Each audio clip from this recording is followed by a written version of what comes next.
কুমড়ো ফুলের বড়া খেতে দারুণ। এইভাবে একবার বানিয়ে দেখুন।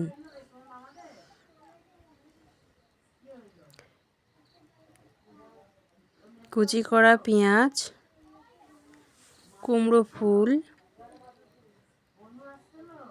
লবণ, হলুদের গুঁড়ো, গরম মশলার গুঁড়ো, বেসন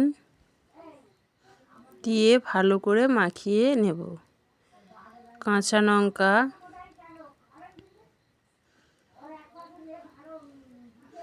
উপর দিয়ে ধনেপাতা দিয়ে মেখে নেব ভালো করে। সাদা তেলে বড়া ভাজবো।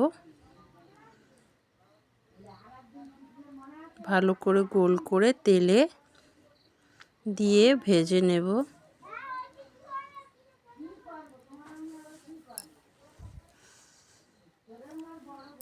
লাল করে ভেজে নেব।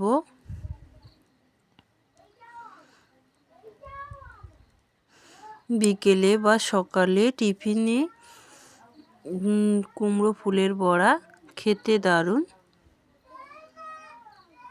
হয়ে গেছে, নামিয়ে নেব। আমার ওই ভিডিওটি যদি ভালো লাগে সাবস্ক্রাইব করে দিও।